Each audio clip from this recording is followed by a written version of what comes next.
Welcome to the Seltzer Studies, where each month we discuss the issues affecting businesses as they work to lower their workers' compensation costs. Hello, I'm Jordan Rich, and I'm speaking with Randy Grabiak, a commercial account manager with the Seltzer Group in Mount Penn, Pennsylvania. Randy designs, builds, and implements risk management and insurance plans for companies in the areas of safety, workers' comp, human resources, and property casualty and benefits. He's truly an expert in the insurance industry, and you can find out more about Randy Grabiak at his website, www.seltzergrp.com. Well, Randy, welcome. Let's talk first of all about experience modification ratings, or the experience mod, as you call it. What exactly is that, and why do we want to have a lower rating overall? Yeah, Jordan. So an experience mod is essentially a rating or a grade that every company receives that insurance carriers are going to reference when they're pricing out their workers' comp premium for the upcoming year. It's a figure. It's typically somewhere around 1.0. That's the average, or like the benchmark. And it's based off of claims that have been filed for workers' comp and the dollar amounts that have been paid out for those claims.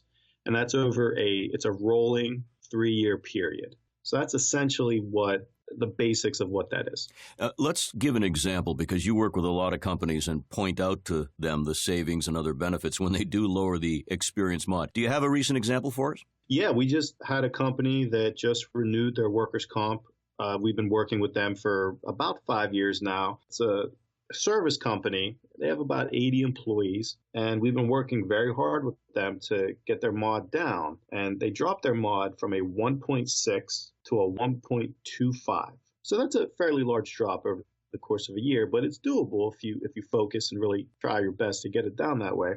And they dropped their premium from $150,000 a year to $115,000. So they essentially dropped their workers' comp premium by $35,000 just by getting that mod down that amount. Well, those are real dollars. That makes sense to people when they hear that. Now, There's an expression in the workplace that accidents will happen, WILL, that they're guaranteed to happen.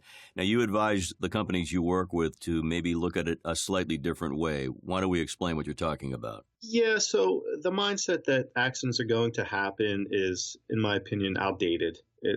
Accidents do occur. That's why they're called accidents, of course. But a lot of companies just expect that they're going to happen and accept when they do happen and don't do anything about it.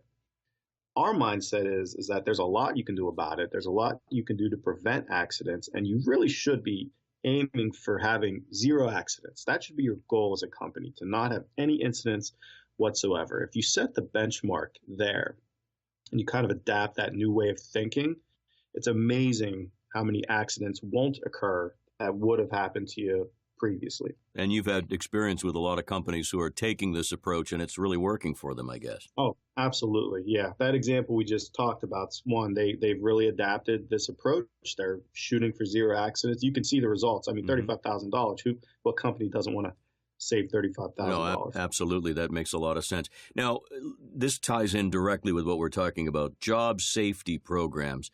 As you say, they are investments in employees and investments to the company's benefit, obviously. But how do you sell this concept to your clients? Well, so you give examples just like we talked about, and you show the plans, and you show exactly the concepts and the things that a safety committee and a safety program and a risk management program can do for you. And it is an investment. If the experience mod, again, like I said, it's a 3-year rolling average. If you have an incident or an accident and you file a claim, that's going to affect your experience mod for 3 years. So take the example we just talked about again. That's $35,000 that we saved a company.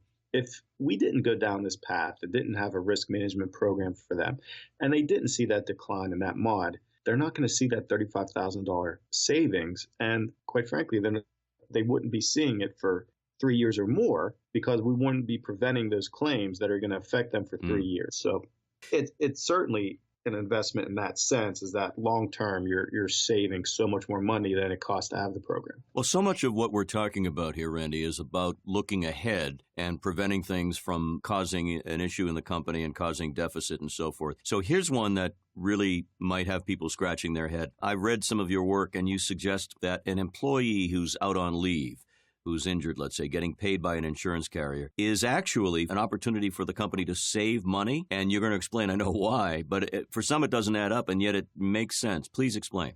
Yeah, they couldn't be more false.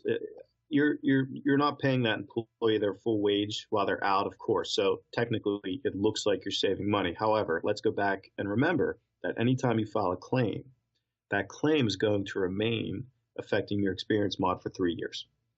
So you're going to be feeling the effects of that claim for 3 years. So that's 3 years of a higher premium you're going to be paying because of that one claim.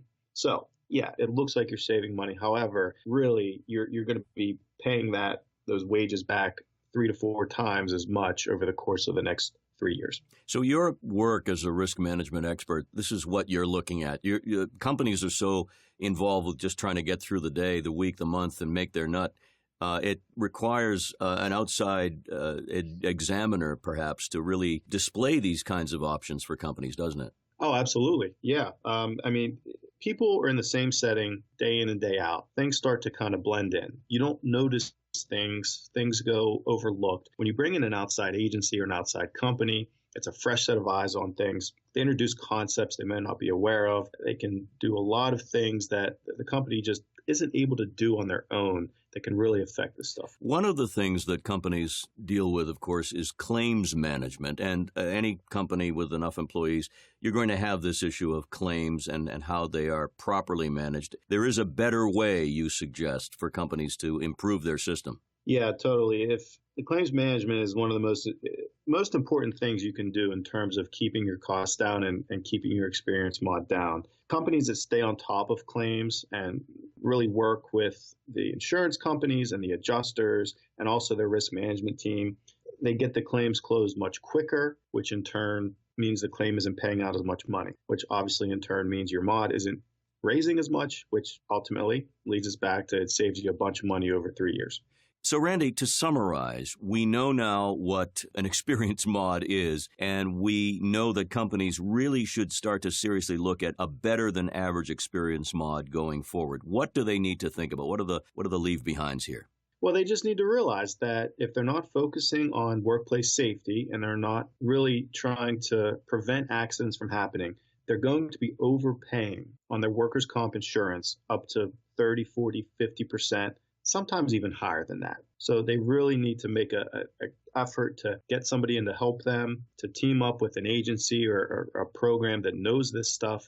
And that way they can focus on the other aspects of their business and let us and other risk management professionals help them not overpay. Randy, thank you so much for your time today, your expertise, and you've really given us a lot of helpful information. Yeah, Jordan, thanks for having me. I appreciate it. And if anybody ever wants to reach out to myself or the Seltzer Group for any further information, they can at any time. We're here to serve. You've been listening to the Seltzer Studies with Randy Grabiak of the Seltzer Group. This podcast is available on Apple and all major downloadable platforms. We invite you to subscribe, rate, and review this podcast whenever you'd like. To learn more about Randy and the work of his firm, visit www.seltzergrp.com. That's seltzergrp.com. This is Jordan Rich inviting you to stay tuned for the next installment of the Seltzer Studies, and we thank you for listening.